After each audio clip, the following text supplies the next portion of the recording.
Imagine doing that every morning in your car before you went to work. Isn't it beautiful? It is. We used to have a special license to even run this. Oh yeah, but I mean they have to go do all that lubrication and everything before they can even run it each day. We just hop in our car, turn the key, and off we go. I didn't realize, I've done the Skagway one in Colorado. They don't do it in the yard. They do it before they bring it in. Exactly, yeah.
For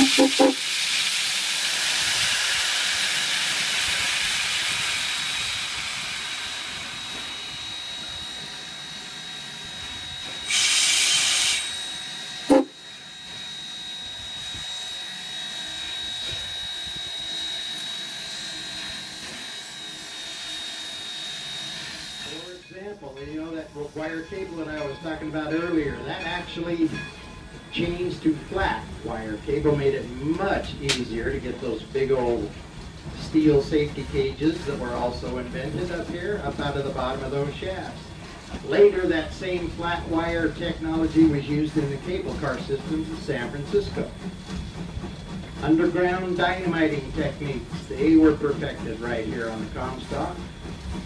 Compressed air drilling had never been used before to the extent that it was used right here. Again, those steel safety cages, this is the first time they had been put into widespread use. Last but not least, there was a method of shoring up the walls that was invented in the Ophir mine, which is actually right downtown in Virginia City. That was the brainchild of a German engineer by the name of Philip Diedesheimer, and he came up with a method of shoring up the walls where they actually utilized the old waste rock that they used to have to cart all the way up to the top of the shaft.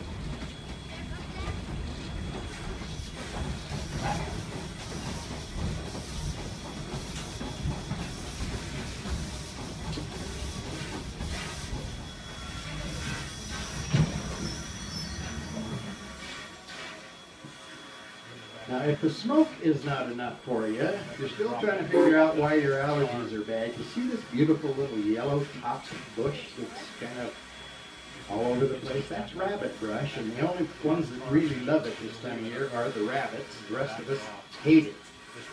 But that's what all that pollen that's irritating your sinuses, that's where it's coming from. As I said, you're in for a treat. This rarely happens, but when we do get the opportunity, we back a car into the shops there. Awful lot of fun. You can look out and see what most of our passengers rarely get the chance to see. Do want to remind you that I need to have everybody seated at all times when the train is in motion. Thank you. You don't want to make a good conductor go bad. See, I can turn the power off to this microphone. It becomes a very effective club.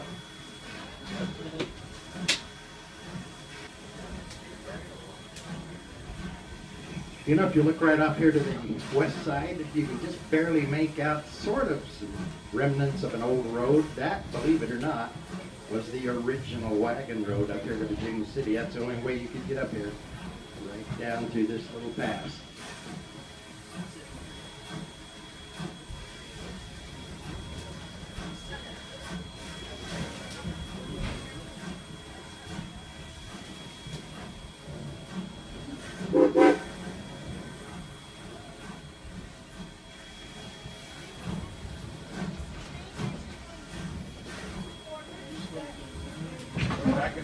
For those of you that might have missed it, this little mine shaft right here just beneath our tracks, that's that Julia mine that I talked about earlier. You know, I mentioned that for a long time they had to continually move the remains of Julia to avoid those souvenir seekers. Well, now they actually think they may have found the final resting place. It's right over here in this canyon, just off to the east. If it does indeed turn out to be the final resting place, the people up here have promised they're going to erect a very nice monument in her behalf.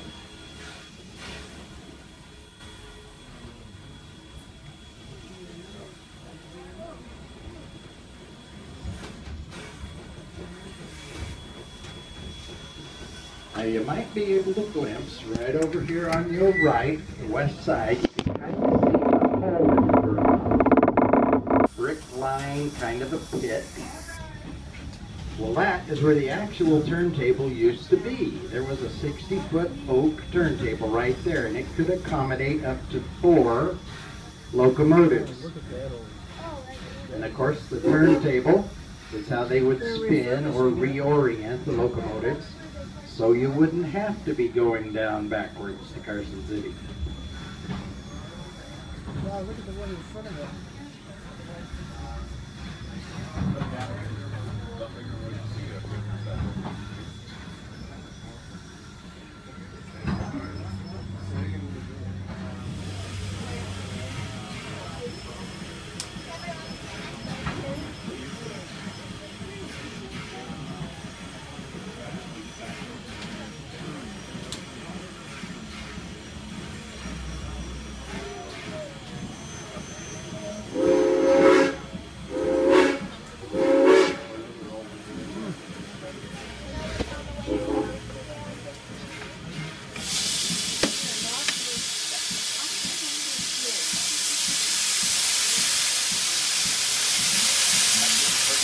cooking for dinner last festival was, taking 2 days in a row.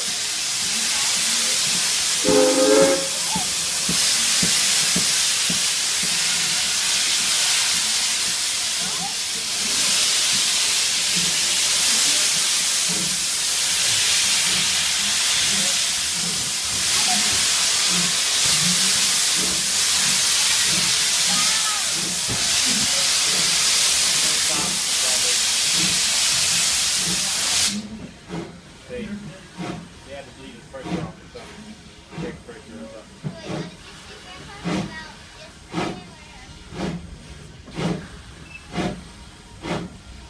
Yes, they have an ice cream. That beautiful D2 locomotive over there, of course, is our second diesel. You saw the other one pulling that little local train. One of them is an Alto and the other is a GE, and they're both roughly back from the early 50s.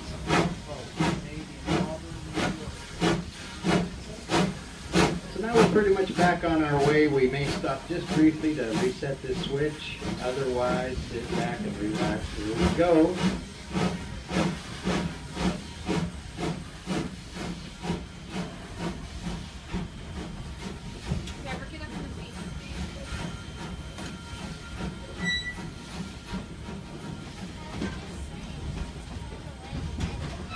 Now in just a minute, we're going to go back through Tunnel 5 for the last time today. And you might recall on the way up I mentioned that mine you see off to the left or the east side of Tunnel 5 was the Ward bullion line, and I told you not a bit of bullion came out of that mine. Well, the owners of the Ward thought they'd be a little smarter, so they actually moved up closer to Virginia City, and they found a spot right between two pretty productive mines, and they started the second Ward shaft. The new shaft went down almost 1,600 feet, sadly with the very same result. The original Ward, not a bit of ore came out of that shaft either. Of course, that used to happen an awful lot more than was the opposite case. Now to give you an idea what life was like as a miner, all of these shafts had room temperatures of 140 degrees. Also, they all had scalding hot water. Temperatures exceeded 190 degrees. Far too often, miners lost their lives or were disfigured because of all that hot water. Because of the heat, hot water, and humidity, and then of course the winters that actually existed up above the ground, one of the chief reasons or causes of death up here on the Comstock was pneumonia. A second cause was rheumatism, or as we call it today, rheumatoid arthritis. Followed closely in third and fourth place by diphtheria and, believe it or not, diarrhea. Now, if you were real lucky, you worked in a shaft that had what they called cold rooms in it, and that was a spot where they'd widen out the shaft. Then they would thickly line the walls with sawdust. And then all throughout the winter, they bring in big blocks of ice from the reservoir right up above town here, and they'd use it all summer long, in the saloons especially. But if you weren't lucky enough to work in one of those mines, well, all you could do is work for about 15 minutes at a stretch, and you'd have to try and find some area where you could take a break. Somebody'd come along and douse you with a bucket of water, and then you'd go right back to work. Now, the miners did that for a little over 8 hours a day, and usually 6 days a week. For all of that hard work, they were paid $4 a day, but that made them the highest paid miners in the entire world. You know, for 75 cents, you could get a complete steak dinner, including dessert and all your drinks. Now, the bad news was, if you wanted a fresh egg for breakfast the next morning, well, they sold for $1 a piece. If you were real lucky, you were one of those engineers working for the bank and the B&T Railroad. They were being paid $5 a day.